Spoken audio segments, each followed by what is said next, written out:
most important thing that you can get out of this is to understand that you are a choice-making individual, and that all of the conditions that you find yourself in your life, all of the circumstances of your life, all of the emotional reactions that you have to all of the people and all of the things and events and so on that take place in your life are really choices.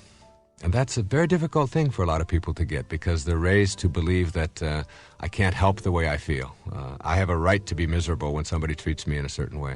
I can't help it. I've always been that way. It's just my nature. It's just the kind of person that I am. People use things like I'm Italian, or I'm from New York, or I just grew up in a family that always talked to each other like this, and I can't help myself. And these are the kinds of things that I really wanted to attack and eradicate from your thinking. That is, that you can't help the way that you are. You indeed are the product of all of the choices that you've made up until this moment.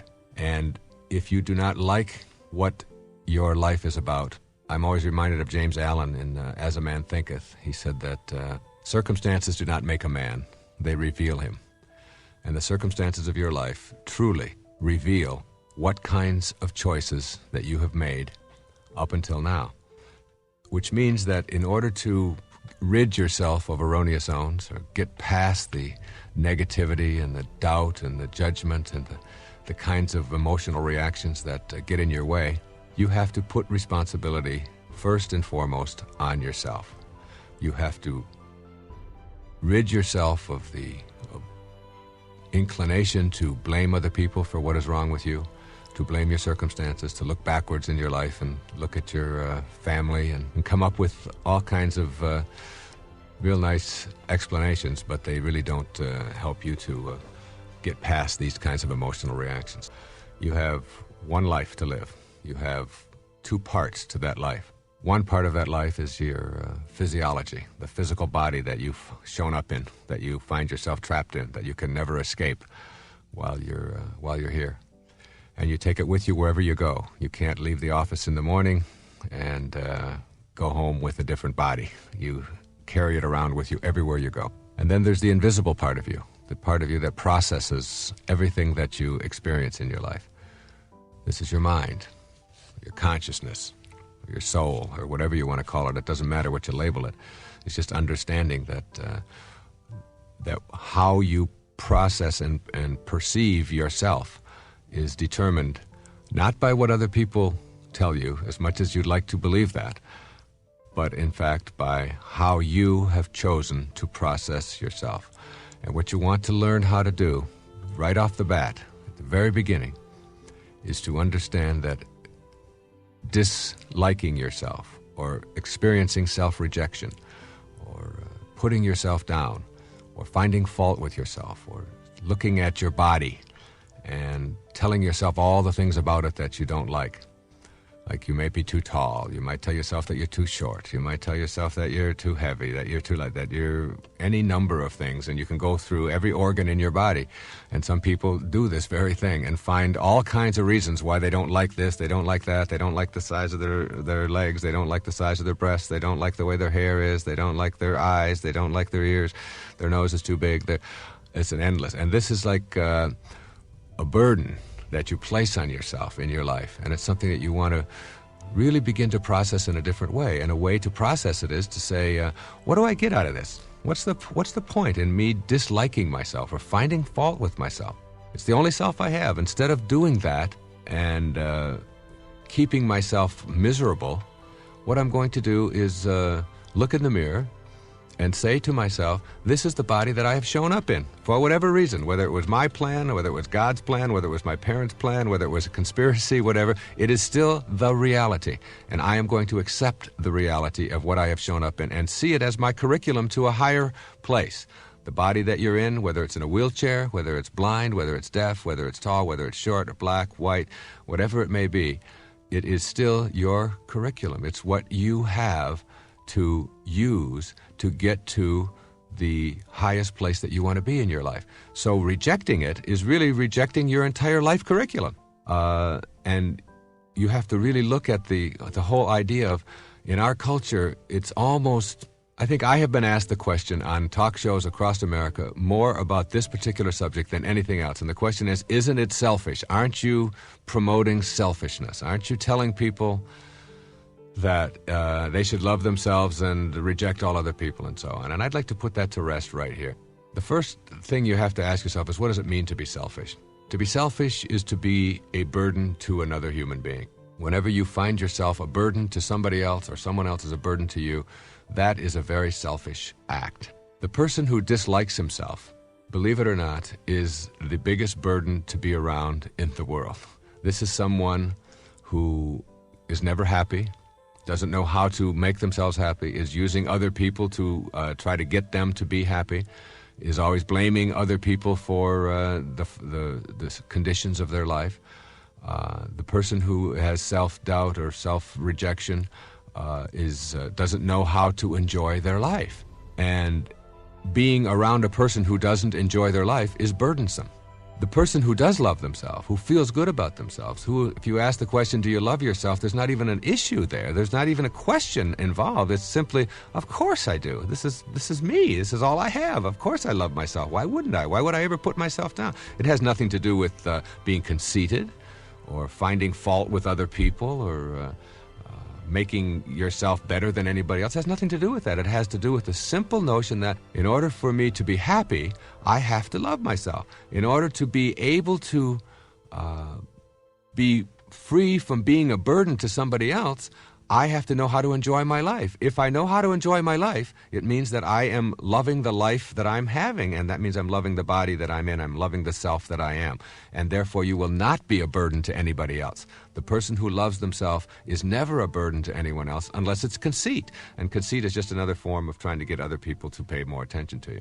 But if it's just authentic self-acceptance, then it is the most important thing that you can do. And in raising children, nothing is more important in the whole educational environment than self-concept, self-esteem. This is what we're trying to teach all the time to young people, is feel good about yourself. Treat yourself, cherish yourself as a valuable, important, significant, grand, divine creature, as someone who is unique and special in all the world. And feel that way about yourself wherever you go, and carry yourself that way. Because the minute that you start practicing self-rejection, and self-rejection shows its ugly head in a lot of ways. You can reject compliments that are directed at you. Oh, this old thing, I'm really not very smart. I'm just real lucky, I guess. I mean, it's that whole kind of condescending, always putting yourself down. Someone says, gee, you look really nice today. No, I don't really look nice. This is just a facade. This isn't the real me. You can make up excuses for why you look nice. It's my hairdresser, she does it for me. Or it's the wardrobe, or it's the color that I'm wearing. It isn't really me. You can give credit to other people all the time and not take credit for yourself. Whenever somebody says something to you, you can experience self-rejection by saying things like, well, my husband feels this way, or my mother always said. In other words, putting the emphasis for your life on other people and other events and other things in your life. You can always be verifying your opinions for other people. If someone says something to you, your response can be, well, isn't that right, George? George, tell him that this is what I mean. That's a form of self-rejection. You might be in a restaurant and refuse to order something that you want because you don't think that you're worth it. So you look for the cheapest thing on the menu. A very typical kind of self-rejecting kind of attitude. You cannot buy yourself something, even though you might have the money, because you don't think that you're worth it. I've seen many times on airplanes where someone will refuse to have a little glass of wine with their meal because they don't feel that they should spend $3 on themselves. So they put the $3 away and don't feel that they are important enough to have that. You can avoid indulgences and doing nice things for yourself, not because of finances here, but because you just don't feel that it's worth it. You certainly shouldn't have flowers around. I mean, you're not important enough to have flowers. Other people get flowers, but certainly not you. Anyway, these kinds of self-rejection attitudes start out very young in your life, and in fact, you may have been carrying them around for an entire lifetime. It isn't to say that that they didn't happen to you and haven't been going on in your life since you were a little boy or a little girl, but the fact is that you have to still understand that life is a choice, and that if you want to improve your self-esteem and you want to improve your life, it starts with saying to yourself, I have been buying into this all of my life. As a little boy or a little girl, it wasn't my mother who did it to me. I believed it. I bought into it. They tried to convince me that I wasn't that important, and I accepted it. And now I'm an adult, and I am still buying into it. I'm still accepting it, and I'm still carrying over all of this leftover baggage from perhaps other people making this effort. So you have to say to yourself, they didn't do it to me. I allowed it to happen, and I am no longer willing to allow myself to be immobilized by the rejection that other people or other events or other institutions or whatever it may be may have attempted to impose on me. So what you want to do at this point is if you can see that there are areas of your life in which you are self-rejecting, and identify them and make a commitment to changing them, then you can come up with some specific things that you can do about them.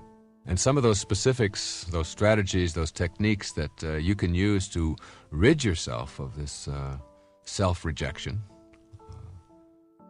are really quite simple. I mean, you can begin to discipline yourself to select new responses to others' attempts at making you feel good. When someone says to you, gee, you look really nice today, you can practice, instead of that immediate self-rejecting kind of, oh, it really isn't me, or this is my hairdresser, or whatever, you can just, a very simple thank you, or it's nice to know that you appreciate me. Just, even if you don't mean it. I mean, sometimes you have to fake it, but faking it is all right, as long as you are practicing a kind of, hey, if someone says to me I look nice, or that I smell good, or that I look nice in this outfit, or that I look younger than I am, or whatever, I'm entitled to that. I'm entitled to a compliment. I'm worth that. You can practice saying things like, I love you, and check out when someone says that back to you, how do you react to that? What is your reaction to that? And accept the I love yous and the caresses and the affection that other people are directing at you as something that is directed towards someone who deserves that, rather than always doubting it and saying, oh, I wonder if he really does that, or I wonder if she really means it, and all of the doubting kind of things. Of course you would love me. Your attitude, your inner conversation goes, of course you would love me. I'm worth being loved. I'm a valuable person. You can practice ordering things that you want in a restaurant. I mean, just for practice. Instead of looking at the price tag, ask yourself, what do I feel like having? And give yourself little rewards. Little rewards are things that you can practice. And the practice gives you a kind of self-discipline of self-acceptance and self-esteem and value. You indulge yourself with something that's really nice just for you. No one else has to know about it. Why? Because you're worth it, because you're important, because you're significant. You've got to look at things like jealousy. Jealousy is really a put-down of yourself, making another person's opinion of you more important than your opinion of yourself. You want to really watch out for that. If you find yourself extremely jealous of somebody else, you can ask yourself, what does this say about myself?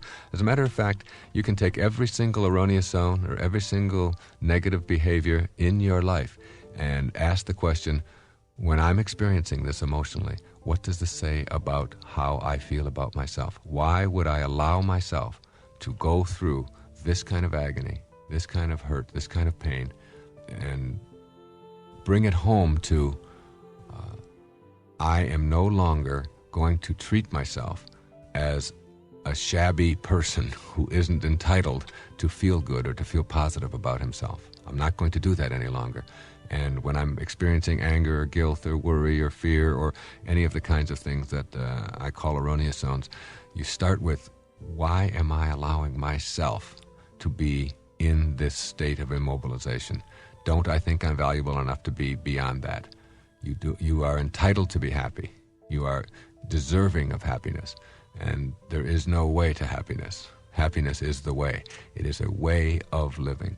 The next erroneous zone that I want to talk about briefly is something that comes right after self-doubt as the most significant and painful of the emotional immobilizations that come from the way we process our life.